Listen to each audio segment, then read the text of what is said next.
করি যেন এমন আমল রাখিও জান্নাতে মোরে শুধু তোমার দয়ায়। আলহামদুলিল্লাহি রব্বিল আলামিন ওয়াসসালাতু ওয়াসসালামু আলা সাইয়্যিদিল মুরসালিন আম্মা বা'দ ফাআউযু বিল্লাহি মিনাশ শাইতানির রাজীম বিসমিল্লাহির রহমানির রহিম। আসসালাতু ওয়াসসালামু আলাইকা ইয়া রাসূলাল্লাহ, আসসালাতু ওয়াসসালামু আলাইকা ইয়া হাবিবাল্লাহ, আসসালাতু ওয়াসসালামু আলাইকা ইয়া নবিয়াল্লাহ ওয়া আলা আলিকা ওয়া আসহাবিকা ইয়া নূরাল্লাহ। মুআজাবুল কবির কিতাবে রয়েছে, হুজুর করিম সাল্লাল্লাহু তাআলা আলাইহি ওয়াসাল্লাম ইরশাদ করেন, মান সাল্লা আলাইয়া কুল্লা ইয়াউমিন সালাসা মাররাতিন ওয়া কুল্লা লাইলাতিন সালাসা মাররাত হুব্বান বি ওয়া শাওকান ইলাইয়া কানা হাক্কান আলাল্লাহি আন ইয়াগফিরা লাহু যুনুবাহু তিলকাল লাইলাতি ওয়া যালিকাল ইয়াউম। যে ব্যক্তি দিন এবং রাতে আমার প্রতি ভক্তি ও ভালোবাসার কারণে ৩ বার দুরূদ শরীফ পাঠ করল, আল্লাহ পাকের হক হইল তিনি তার ওই দিনের এবং ওই রাতের গুনাহকে ক্ষমা করে দিবেন। ইয়া রাসূলাল্লাহি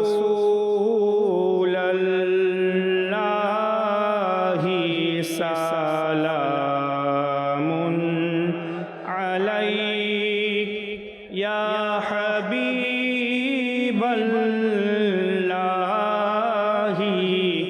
সালামুন আলাইক ইয়া রাসূলাল্লাহি সালামুন ইয়া হাবিবাল্লাহি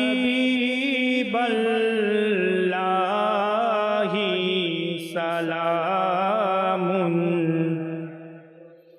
আনতা শামসুদ দুহা আনতা বদরুদ দুজা আনতা সাদিরুল উলা আনতা নূরুল হুদা ইয়া রাসূলাল্লাহি সালামুন ইয়া হাবিবাল্লাহি সালামুন আলাইক। সাল্লু আলাল হাবিব সাল্লাল্লাহু তাআলা আলা মুহাম্মদ সাল্লাল্লাহু আলাইহি ওয়াসাল্লাম সালাতাম ওয়া সালামান আলাইকা ইয়া রাসূলুল্লাহ। আল্লাহ রাব্বুল আলামিন কোরআনে পাকের পারা 30 সূরা নাজিআতের মধ্যে ইরশাদ করেন, বিসমিল্লাহির রহমানির রহিম, ফাসাবিকাতি সাবকা ফালমুদাব্বিরাতি আমরা সাদাকাল্লাহুল আযীম ওয়া সাদাকা রাসূলুহুন নবিয়ুল করিম। আয়াতে মুবারাকার অর্থ, অতঃপর সম্মুখে ধাবিত হয়ে দ্রুত পৌঁছে যায়, সম্মুখে ধাবিত হয়ে দ্রুত পৌঁছে যায়, অতঃপর কাজের ব্যবস্থাপনা করে যে কাফিরদের উপর শাস্তি হবে। আমার প্রিয় ইসলামী ভাইরা, 20 সফরুল মুজাফফর এই ইসলামী বিশ্বের প্রসিদ্ধ মনীষী তাজেদারে লাহোর হুজুর দাতা গঞ্জে বখশ আলী হাজবেরি রহমতুল্লাহি তাআলা আলাইহির উরুস মুবারক রয়েছে। দাতা হুজুর কম বেশি 400 হিজরিতে, অনেক পুরানো তিনি, 400 হিজরিতে দুনিয়াতে তাশরিফ আনেন। তার নাম হচ্ছে আলী, তার বাবার নাম হচ্ছে উসমান। হুজুর গঞ্জে বখশ আলী হাজবিরি রহমতুল্লাহি তাআলা আলাইহি আফগানিস্তানের এলাকা গজনির অধিবাসী ছিলেন। গজনিতে একটি মহল্লা রয়েছে যার নাম হচ্ছে হাজবের। এরই সম্পৃক্ততায় তাকে হাজবেরি বলা হয়। তিনি নজিবুত তরফাইন অর্থাৎ হাসানি এবং হুসাইনি সৈয়দ। বাল্যকাল থেকেই খুবই নেককার, ইবাদত পরায়ণ এবং ইলমে দ্বীনের প্রতি খুবই আগ্রহ ছিলেন। প্রায় 34 বছর বয়সে তিনি লাহোরে আসেন। এখানে নেকির দাওয়াতের প্রসার করেন, ইসলামের বার্তাকে ছড়িয়ে দেন, মানুষকে কোরআন ও সুন্নাতের শিক্ষা দেন। নিজের চরিত্র কর্মকাণ্ড দ্বারা, কখনো বয়ান করে, কখনো কারামত দেখিয়ে অসংখ্য কাফিরদেরকে তিনি মুসলমান বানান। যারা পূর্বে থেকে মুসলমান ছিল তাদেরকে সুন্নাতের অনুসারী বানান। অনেক আলিম বানিয়েছেন, অনেক মানুষকে নিজের প্রশিক্ষণে রেখে ভিলায়তের উঁচু স্তরে পৌঁছিয়েছেন। নিজে তো আল্লাহর ওয়ালি ছিলেনই, আবার নিজের আন্ডারে প্রশিক্ষণ দিয়ে অনেককে ভিলায়তের উঁচু স্তরে পৌঁছান। কম বেশি 30 বছরে পাক ভারত উপমহাদেশে তিনি এক বিপ্লব প্রতিষ্ঠা করেন। সুদৃঢ় মত অনুসারে তিনি 465 হিজরিতে এই দুনিয়া থেকে পর্দা করেন। তার মাজার শরীফ লাহোরে অবস্থিত। তারই সম্পর্কের কারণে লাহোরকে মরকাজুল আউলিয়া এবং নগর দাতাও বলা হয়।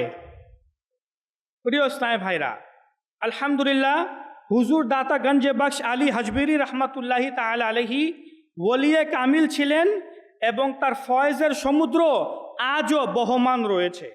আমরা 30তম পারা সূরা নাজিআতের 2টি আয়াত শোনার সৌভাগ্য অর্জন করেছি। এর অর্থ বুঝব, তারপর এরই ভিত্তিতে সংক্ষিপ্ত আকারে হুজুর দাতা গঞ্জে বখশ আলী হাজবিরি রহমতুল্লাহি তাআলা আলাইহির শান এবং মর্যাদাও শোনার সৌভাগ্য অর্জন করব। আল্লাহ পাক ইরশাদ করে, ফাসাবিকাতি সাবকা ফালমুদাব্বিরাতি আমরা। অতঃপর সম্মুখে ধাবিত হয়ে দ্রুত পৌঁছে যায়, অতঃপর কাজের ব্যবস্থাপনা করে। এই দুইটা কথা এখানে বলা হয়েছে।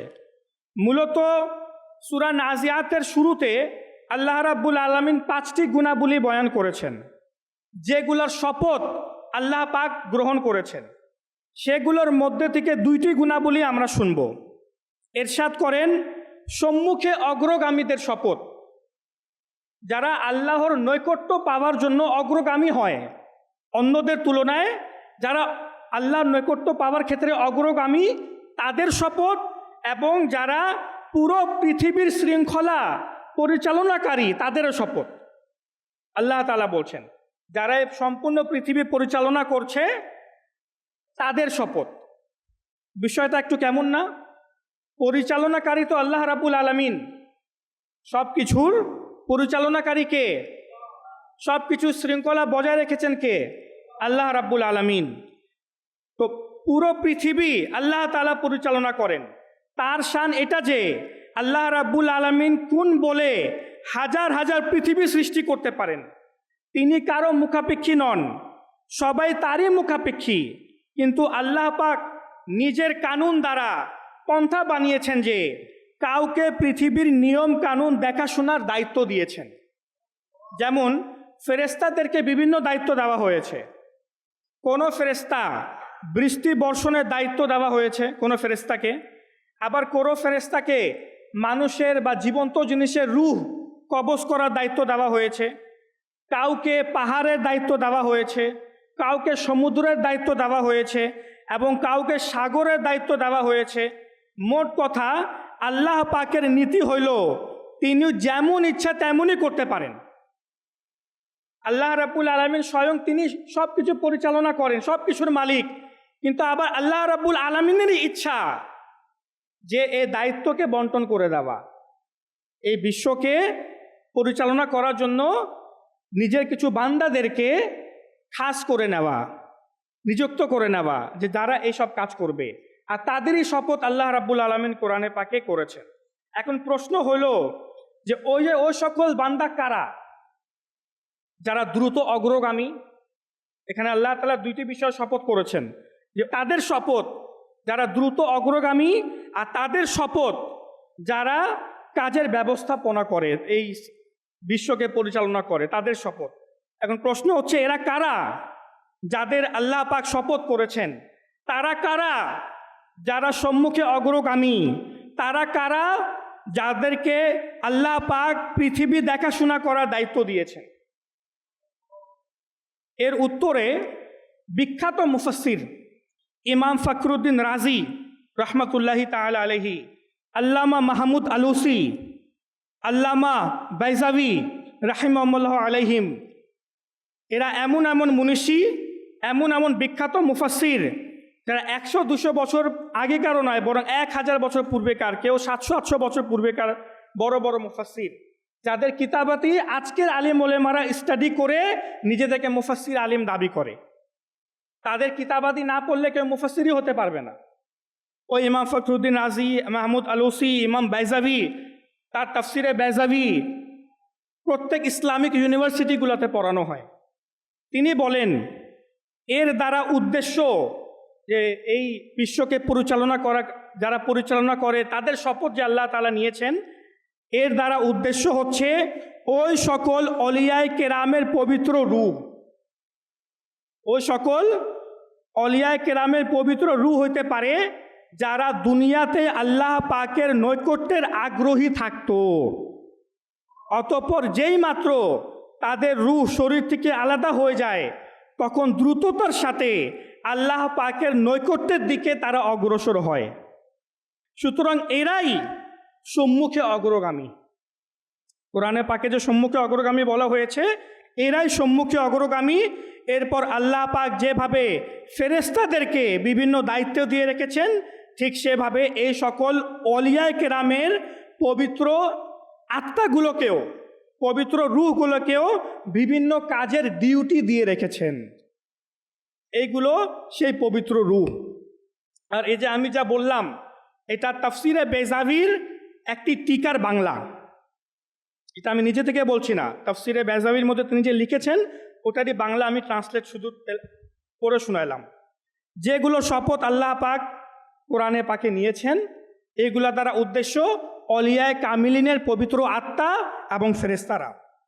কোরআনুল কারিমে অনেক জায়গায় এই বিষয়টির বর্ণনা রয়েছে। অলিয়ায়ে কেরামের পবিত্র রূহ তাদের শরীর থেকে আলাদা হয়, তখন তাদেরকে বলা হয় ফাদখুলি ফি ইবাদি ওয়াদখুলি জান্নাতি। অর্থ হচ্ছে অতঃপর আমার খাস বান্দাদের মধ্যে প্রবেশ করো।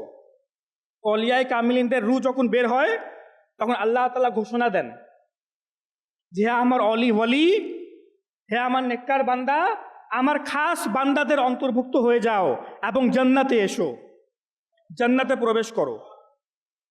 শাহ ওলিউল্লাহ মুহাদ্দিস দেহলভী রাহমাতুল্লাহি তাআলা আলাইহি বলেন, এর দ্বারা জানা গেল যে আল্লাহর ওলিদের পবিত্র রূহগুলো, আত্মাগুলোকে ফেরেশতাদের সাথে মিলে যাওয়ার অধিকার রয়েছে। হযরত জাফর তাইয়ার রাদিয়াল্লাহু তাআলা আনহু একজন সাহাবিয়ে রাসূল, তিনি মোতার যুদ্ধে শহীদ হন। সাহাবিয়ে রাসূল হযরত আব্দুল্লাহ বিন আব্বাস রাদিয়াল্লাহু তাআলা আনহুমা বলেন, একদিন নবী করিম সাল্লাল্লাহু আলাইহি ওয়াসাল্লাম উপস্থিত ছিলেন। পাশেই হযরত জাফর তাইয়ার রাদিয়াল্লাহু তাআলা আনহুয়ের বিধবা স্ত্রী হযরত আসমা বিনতে উমাইশ রাদিয়াল্লাহু তাআলা আনহাও উপস্থিত ছিলেন। হঠাৎ নবী করিম সাল্লাল্লাহু আলাইহি ওয়াসাল্লাম সালামের জবাব দিলেন, ওয়ালাইকুমুস সালাম। হঠাৎ সালামের জবাব দিলেন, অথচ সেখানে সালাম প্রদানকারী কেউই ছিল না। তিনি কাকে জবাব দিলেন? অথচ সেখানে তো কেউ ছিলই না।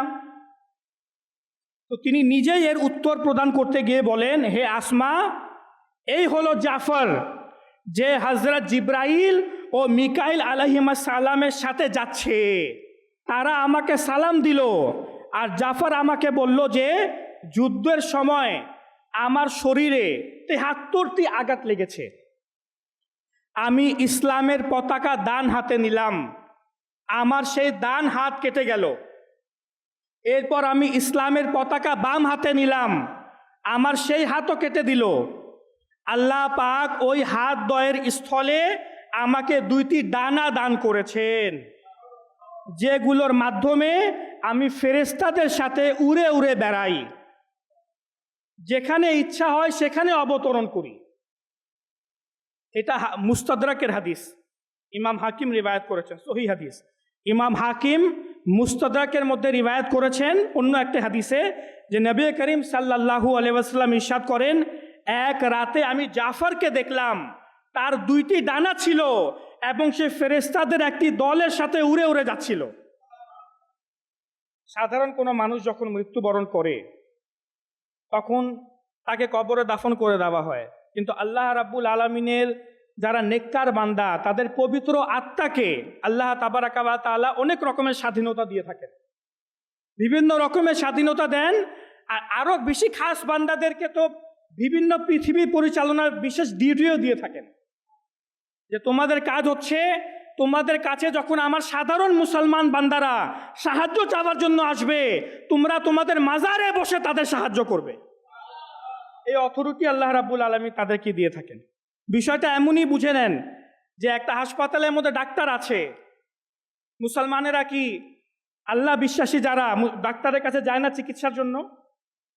বিভিন্ন জায়গায় ডাক্তারের কাছে ভিড় জমায় না, সিরিয়াল দেয় না, লাইনের পর লাইন ধরে বসে থাকে না, যে আমার সিরিয়াল কত, কখন ডাক্তার আমাকে সাহায্য করবে, কখন ডাক্তার আমারে ওষুধ দিবে, কখন ডাক্তার আমারে চিকিৎসা দিবে। ঠিক সেভাবেই যারা অলিয়ায়ে কেরাম, আল্লাহ রাব্বুল আলামিন তাদেরকে রোহানি শক্তি দিয়ে থাকে, স্পিরিচুয়াল পাওয়ার দিয়ে থাকে। ওই স্পিরিচুয়াল পাওয়ার, রোহানি শক্তি দ্বারা আল্লাহ তাআলার অলিয়ারা সাধারণ বান্দাদেরকে সাহায্য করে থাকে।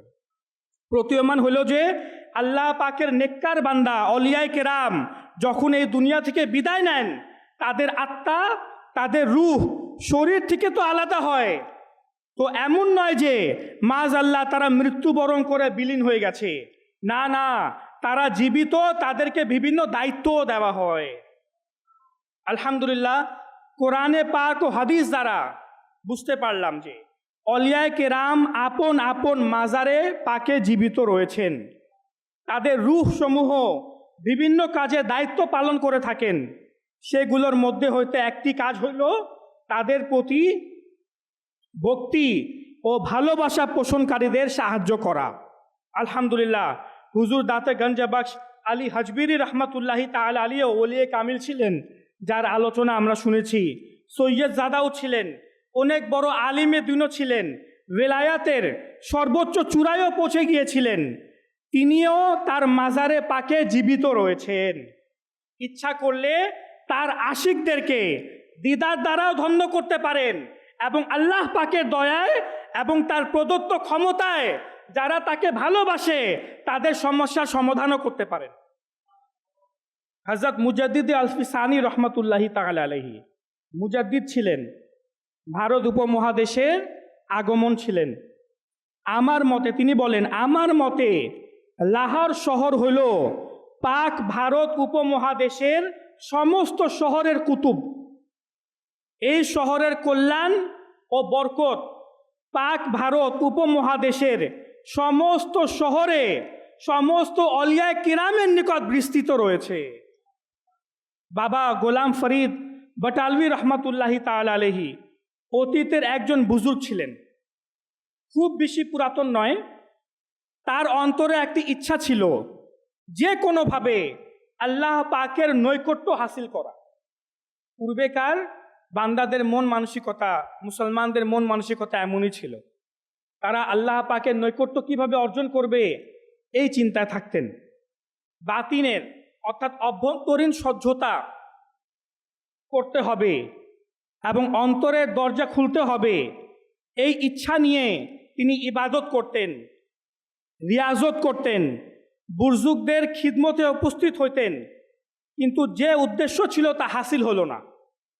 যে উদ্দেশ্য ছিল তা হাসিল হলো না, যে আল্লাহ তাবারাকা ওয়া তাআলার নৈকট্য অর্জন করা। খুব বেশি একদিন তিনি নিরাশ হয়ে গেলেন, এতটাই নিরাশ হয়ে গেলেন যে আত্মহত্যা করার মানসিকতা বানিয়ে নিলেন, যে আমি এই পৃথিবীতে আসলাম কোনোভাবে আল্লাহ তাআলার নৈকট্য অর্জন করতে পারছি না, তাই এই পৃথিবীতে থেকে আমি কি করব, মানে শয়তানের ওয়াসওয়াসায় পড়ে গেলেন। এই উদ্দেশ্যে তিনি বিষও কিনে নিলেন এই উদ্দেশ্যে, কিন্তু আল্লাহ পাকের রহমত তার উপর দয়া হয়ে গেল। ঘুমন্ত নসিব জেগে উঠল। হুজুর দাতা গঞ্জ বখশ আলী হাজবিরি রহমতুল্লাহি তাআলা আলাইহি সমাধান করতে স্বপ্নে এসে গেলেন। তার সাথে আরেকজন বুজুর্গ ছিলেন, দাতা হুজুর রহমতুল্লাহি তাআলা আলাইহি বাবা গোলাম ফরিদের বিষয়টি ওই বুজুর্গের কাছে শপথ করে দিলেন। চোখ খুললেন তো আনন্দিত ছিলেন, আত্মহত্যার মন্দ চিন্তাও পরিত্যাগ করলেন। এবার চিন্তা করতে লাগলেন যে ওই বুজুর্গ কে ছিলেন। হুজুর দাতা গঞ্জ বখশ আলী হাজবিরি রহমতুল্লাহি তাআলা আলাইহি স্বপ্নে এসে আমার দায়িত্ব আরেকজনের কাছে দিয়ে দিলেন। তো যার কাছে দিলেন ওই বুজুর্গকে, তার সাথে কিভাবে সাক্ষাৎ করা যায়। একদিন কোনো বন্ধুর সাথে বসে কথা বলছিলাম, বন্ধু বলল, যদি অন্তরে ইচ্ছা পূরণ করতে চাও তবে পীর মেহের আলী শাহ রহমতুল্লাহি তাআলা আলাইহির কাছে চলে যাও। বললেন, আমার যেহেতু তীব্র ইচ্ছা ছিল, এই জন্য আমি গোলরা শরীফ চলে আসলাম। স্থানের নাম গোলরা শরীফ। যে মাত্র পৌঁছাইলাম তো দেখলাম ওই বুজুর্গ যাকে দাতা হুজুর রহমতুল্লাহি তাআলা আলাইহি স্বপ্ন দেখিয়েছিলেন, পীর মেহের আলী সাহেব রহমতুল্লাহি তাআলা আলাইহি তিনি। আমি তাড়াতাড়ি তার হাতে বাইয়াত হয়ে গেলাম এবং তার গোলামিতে থেকে বাতিনের অর্থাৎ অভ্যন্তরীণ স্বচ্ছতার ব্যস্ততায় মগ্ন হয়ে গেলাম। লাহোরের এক অধিবাসীর বর্ণনা, তিনি বলেন, একবার আমি আমার এক বন্ধুর সাথে দাতা হুজুরের সালামের জন্য যাচ্ছিলাম। পথে মধ্যে লাহোরি গেটের পাশে এক ব্যক্তির দৃষ্টিগোচর হইল। সে সুরমা বিক্রি করছিল।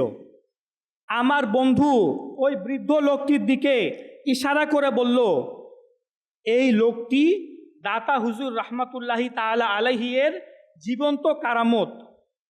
আমি আশ্চর্য হয়ে জিজ্ঞাসা করলাম, সেটা কিভাবে? বলল, চলো তার মুখ থেকেই শুনি। আমরা দুজন তার কাছে চলে আসলাম। ওই ঘটনাটি তাকে জিজ্ঞাসা করলাম। তখন বলতে লাগলেন, 25 বা 30 বছর পূর্বের কথা। আমি অক্ষম ছিলাম, আমি হাঁটতে পারতাম না, কিন্তু অভ্যাস ছিল যে জুমার নামাজ দাতা হুজুর রহমতুল্লাহি তাআলা আলাইহি এর মাজার শরীফের পাশের মসজিদে আদায় করতাম।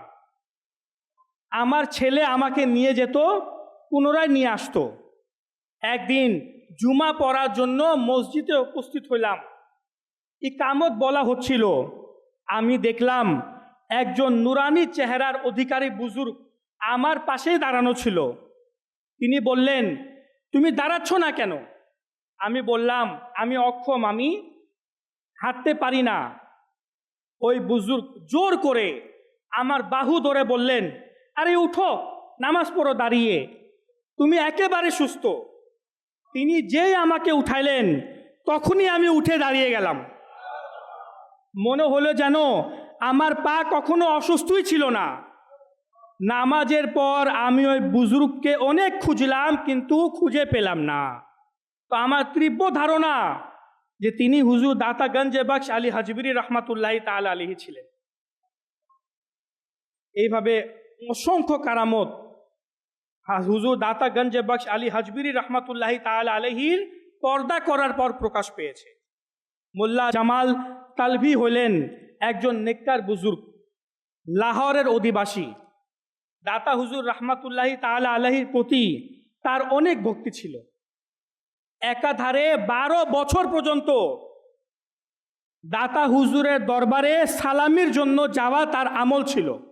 অনেকের আমল থাকে না, মাজারে গিয়ে আল্লাহর একজন বিশেষ আল্লাহর ওয়ালির মাজারে গিয়ে গিয়ে সালাম দেওয়া। 12 বছর পর্যন্ত তিনি এটা ধরে রেখেছিলেন। চাই গরম হোক বা শীত, বৃষ্টি হোক বা তুফান, যাই হোক, কোনো না কোনোভাবে দাতা হুজুরের দরবারে পৌঁছে যেতেন। একবার এমন হলো যে মোল্লা জামাল তালবির প্রচণ্ড ক্ষুধা লাগলো, সাথে টাকাও ছিল না, কোনো জায়গা থেকে খাবারও পাওয়া যায়নি। এই অবস্থায় একটি বাগানে চলে গেলেন। শাহতুতের এক ধরনের গাছ ছিল, তার নিচে দাঁড়িয়ে গেলেন। হঠাৎ দেখতে পাচ্ছেন যে গাছে একজন নুরানি চেহারার অধিকারী লোক বসে আছেন। বললেন, হে মোল্লা জামাল, তুমি শাহতুত খাবে? এটা বলে তিনি গাছের ডাল ঝুঁকিয়ে দিলেন। অথচ সেই সময় শাহতুতের মৌসুম ছিল না। এরপরেও ওই গাছ থেকে পাকা শাহতুত পড়তে লাগলো, একটা ফল, এটা পড়তে লাগলো। মোল্লা জামাল তালবি বলেন, আমার বিশ্বাস ওই বুজুর্গ দাতা গঞ্জেবাস আলী হাজবিরি রহমাতুল্লাহি তাআলা আলাইহি ছিলেন। এত বড় বড় কারামত ওনার থেকে প্রকাশ পেয়েছে।